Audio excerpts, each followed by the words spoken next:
Welcome to the Inside Carolina podcast. I'm your host, Tommy Ashley, joined by Michael Brooker and Dewey Burke. Of course, that makes it a postgame podcast. Florida State 69-66, ACC semifinals on a Friday night.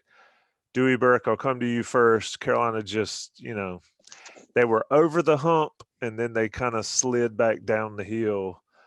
Couldn't make free throws when it matters, had several bad possessions there at the end. Florida State just a little too tough for Carolina tonight. Yeah, I mean, we overcame an abysmal first half where they really punked us physically, and we didn't seem ready for it. But I texted you guys at halftime that I thought we would play better in the second half, and we did. I'm sure Coach got on him and challenged him. And we saw some shots go in, took care of the ball for a good stretch, and then we got up 5, and then almost like we fell asleep because we went from up 5 to down 6 in a blink. But down the stretch, close game. Anthony Harris's defensive mistake on that 3 is just inexcusable. He's never been coached to do that. I'm not trying to get down on one kid because you win as a team, you lose as a team, but he's the weak side defender with a corner shooter helping on a drive from the opposite side with a perimeter player driving into 2 of our bigs. He has no business going in there, gives up a wide open 3, and we never had a lead again. So that's frustrating. I don't normally bring up the refs. I thought they were abysmal. I thought they cost us 10 points probably. But you can't come out in the semifinals of the ACC tournament and play that poorly for the first 20 minutes. Yeah, of course, the Harris play you're talking about, if I'm thinking about it, is the polite 3 out of the corner. It's like, how does a opposite corner 3 get an open look? And you described it perfectly there with the unnecessary help. Mike, the thing that I tweeted and said is that free throws were eventually going to bite Carolina in the rear end. And when you lose by 3 and you shoot, what was it, finally, 14 for 25, I mean, it's tough to blame Dayron there at the end. I'm not really going to do that, but 1 for 5 from him personally, including the last 2, 14 for 25 overall. You lose by 3, that's tough. Yeah, there were so many chances for us to kind of get over the hump there and step up to the line. And we've done a much better job, I think, and the bigs especially done a much better job from the free throw line over the last, stretch of season here. But tonight it was a huge part of the game that ultimately cost us big time. 3-point game, as you stated, and you go 14 for 25. And, we shoot 23 for 68. For 33.8%. And, for us to be in this game, shooting those percentages and shooting those percentages from the free throw line is pretty remarkable. Fortunately, Florida State turned it over 18 times, I believe. So that allowed us to kind of stay close and, disjointed possessions late with the drives by RJ into the trees, and just kind of didn't really get much clean offensively there late. So valiant effort, but just not quite sharp enough against a really good Florida State team. Yeah, I mean, this team is something. It's stressful watching them. I'm sure you guys feel that as well, having played on this Carolina team. But you can't fault the effort. And I felt like they just didn't have enough gas. Dewey, let's talk a little bit about the second half, because really the first half's not much. There's no need. I mean, they just, like you said, punked. I would call it a different word, probably not safe for FCC purposes, for podcast purposes. But in the second half, I said Kerwin Walton, and this is one thing, and I don't hear you talk about this, is Kerwin doesn't move a ton. He shoots well from a set position when he catches and shoots, but he doesn't really work off the ball as much as he could. What was different in the second half that allowed him to get some of those shots? Because I think he only had 1 shot in the first half. We were more crisp on the offensive end in the second half. The ball moved a little bit better, and we got downhill, which put Florida State on the defensive when they were on defense. I'm not trying to do a play on words. Just we got them on their heels a little bit versus the entire first half. It was east-west. They were pushing us out away from the basket, and everything was east-west from 26, 27 feet. And we got downhill a little bit more, and we were able to then put the ball inside. Baycott got going. we got some baskets around the rim, which invariably is going to open up shots for your perimeter players. There were a number of times I thought Kerwin was moving and had a chance to maybe catch and shoot.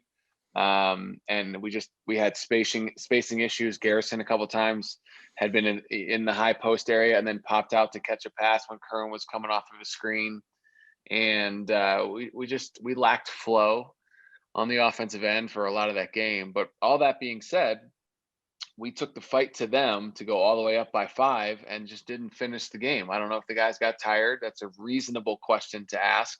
I know the statement is they're 18, 19. Why do they get tired? But, at this level, at this pace, against big teams, and Virginia Tech was a physical team also, I'm sure they were tired at a point.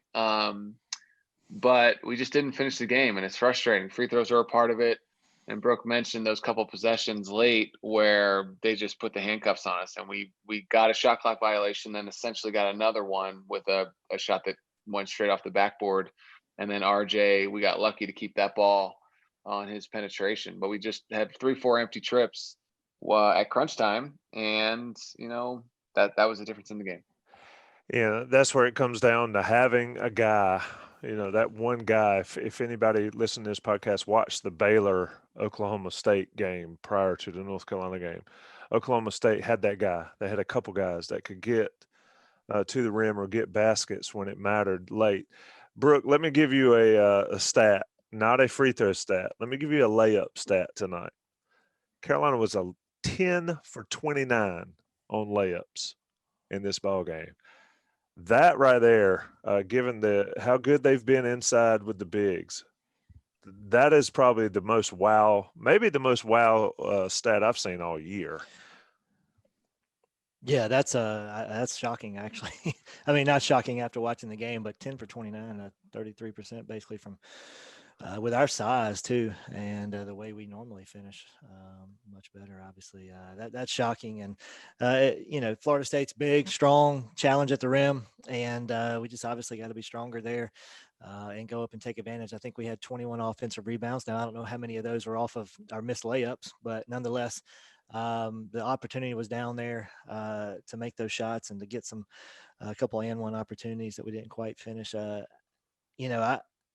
I kind of always go back, and you're probably going to talk about this, just our guard play, how inefficient it was tonight. And it's been good recently, but Love, his last 2 games has been, I think, 2 for 12 and 4 for 14, and just struggled mightily. And RJ struggled tonight, although he's played really well the last couple of games, leaky.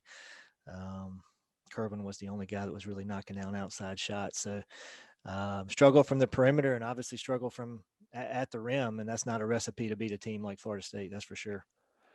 Yeah, I mean, Florida State's one of those ACC teams I can't really dislike too terribly much. Koprivica is one of those players that he's not difficult to dislike, but he's a hell of a player, and he played well tonight and was really the difference inside. But Dewey, let me ask you this question, and this is something that, as a guy that never played any kind of high-level sports, I'm not quite sure I understand how it can be so drastically different night to night for a guy, for a player, or individuals.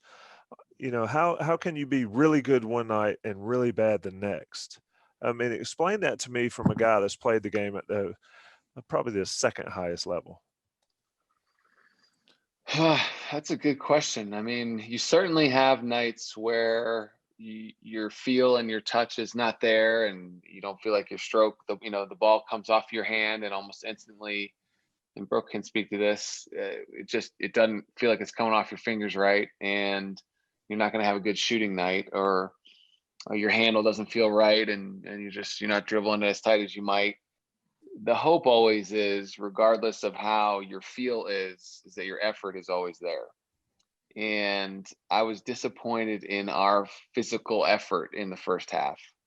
So, I don't know if your question is directed towards a specific player or not, or just the team collectively, but, the Virginia Tech physicality last night seemed to kind of knock us back a little bit. And then we responded and played much better in the second half. And then it happens again, and you're kind of scratching your head like, well, didn't didn't we just come up against a physical team? Now these guys are more physical and bigger, but it's the same challenge. It's, I'm right here in front of you. I'm going to challenge your manhood with how much I'm going to be physical with you. And they did the same thing, but then we responded again. We just didn't finish the game. So it's weird because this game was almost like both of the Carolina teams that we've seen at times wrapped in one, right? Like they went stretches where that's the team that beat Louisville. That's the team that beat Notre Dame by 50. And then they went stretches where that's the team that lost to Marquette. And so it was a weird game from that respect, right? The first half, Caleb was brutal. Second half, he made a couple big shots and was key to our run. And then when we got down 3, he makes that step back, really tough 3 right in front of coach. It was like it was the 2 teams of Carolina in one game. That's kind of the best I can give you. Yeah, I mean, and that's, I don't really know exactly where I was going with that question, but it's just fascinating to me to see, a guy like, not calling out RJ. He played as tough as he can, but you have a great game one night, and then the next night, not so much. It's just this Carolina team, more than any Carolina team I can recall, has had guys that are fantastic one night and not fantastic the next, and there's so much inconsistency, and this led to where they are now. And for the record, Florida State was 9 for 20 on free throw, on layup. So 50%. So, making shots around the basket against the defense that these guys play, maybe it's a little different, a little tougher than I think. Let's look ahead. Okay. Florida State and Georgia Tech going to play for the ACC Championship, maybe on Saturday night. Given the COVID situations. Brooke, where do you see this team's headspace going into this NCAA tournament? I would think, from my perspective, that they certainly think or they know what it's going to take to make some sort of run. Yeah, I agree. And I think ultimately you got to take a lot of positives from, they got to feel like if they come out sharp from the get-go and don't have these lulls early and get knocked off their feet or knocked back and then have to fight back and, start the second half better, just come out and be the aggressor from the get-go. And if they can learn from that, the first 2 games, the Virginia Tech and the game tonight versus Florida State, and start the game more being the more physical team and not having to be the one that responds to the physicality. If we can learn from that and build off a lot of the positives that we've had this last 3-4 games, I feel like we can make a run. I truly do. Obviously, matchups are key. I don't know if we're going to be at 8-9 or I probably would fall in that range. I pray we're not in the Gonzaga region, but if we're not in that one, I think we could potentially be a second weekend team if the Carolina team we saw for the majority of the second half tonight shows up, but it can't be the one that showed up for the first half, and or it'll be a short trip for sure. Dewey, same question to you, Carolina. I mean, I tend to think this is a 7 seed team. Of course, that's a big difference from the 8-9, given, like Brooke said, the Gonzaga or even the Baylor, even though they lost today, those type teams are – Carolina's going to be hard-pressed to stay on the court with those guys. But, Dewey, where do you see this team going into this NCAA tournament? I mean, we talked about finality all the time. Well, it's here now for this North Carolina team. I thought if we were to win tonight, we guaranteed ourselves a 7 or better seed. That was just kind of my sense of it. I don't have any data to back that up or any reasoning. That's just how it felt. I really felt like if we could beat Florida State for a second time, and look, they're a good team. I mean, they coughed up the league, but in my mind, they won the conference essentially, or damn near, and they might win the tournament tomorrow and should. They're a good team. They're big, they're physical, they're well coached. They've got seniors that are, or at least one senior that is their leader. So I thought if we won tonight, we would get at least a 7 seed, and then maybe if you win again, get a 6 or a 5, something like that. So I think what you zeroed in on is what we all hope is that they avoid being an 8 or a 9 and having to play a 1 seed in the second game. You'd feel very fortunate to be a 7 and play a 2 seed because you're going to play maybe the 6th or 7th best team. And at our best, I don't know that there are 10 teams better than us. It's been such a strange season.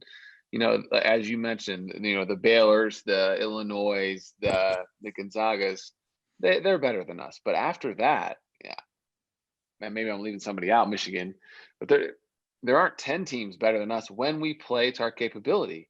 And, the reality is going to be we're either going to play up to our potential, which is not turning the ball over, getting out and running and utilizing our dominant size.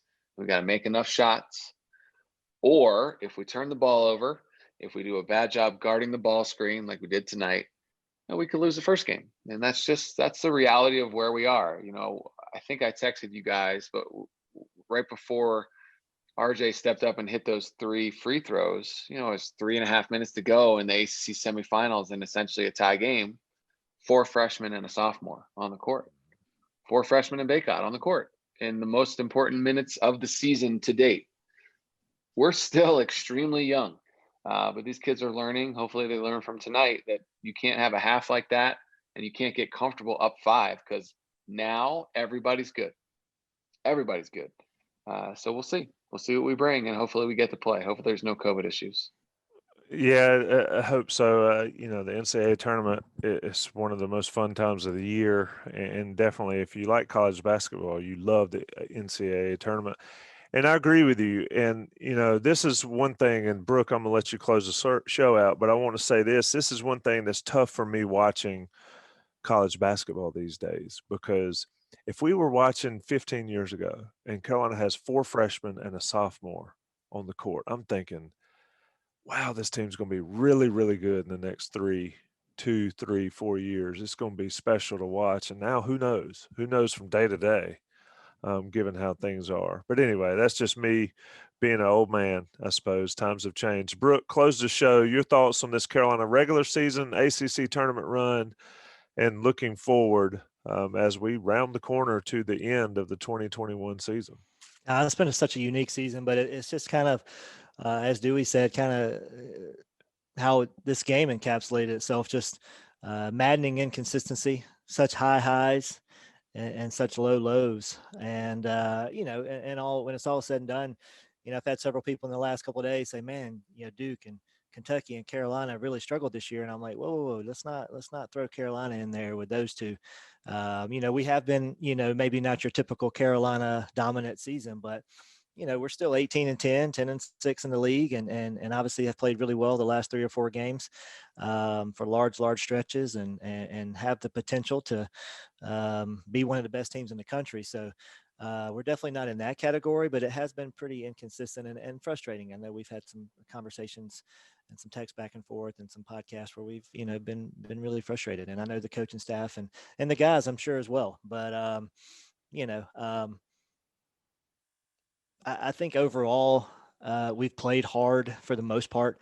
I think we need to start games a little better, but 18-10 with the youth on this team, with not great perimeter shooting at the moment. I've seen a lot of growth and some stuff that's definitely exciting moving forward. And like you said, hopefully we can keep some of these guys on campus so they can grow and continue to get better. And I think if we keep these guys on campus, we have the potential to be really special next year. And I'm excited to see, the rest, how we finish things off and where we head moving forward next year. Yeah, I mean, you go from where they were last year to where they are this year. It's certainly building towards some success, and it's a typical Roy Williams build. If he can hold it together, or at least hold the team together, we'll see. I think it's going to be a crazy, silly season in the off season. But first, Carolina's got NCAA Selection Sunday tomorrow, on Sunday. It's all about matchups in the NCAA tournament. We'll see where Carolina gets placed. Florida State 69-66 over Carolina. Dewey Burke, Michael Brooker, man, I learned so much, and it's always a pleasure. Appreciate it, guys. Thank you. I appreciate it. Thanks, Tommy. Yep, sponsored by Johnny T-Shirt, johnnytshirt.com. Visit them, 10% off your premium subscriber. And, of course, rate us and review us and subscribe. You might hear something that you learn. Appreciate it, boys.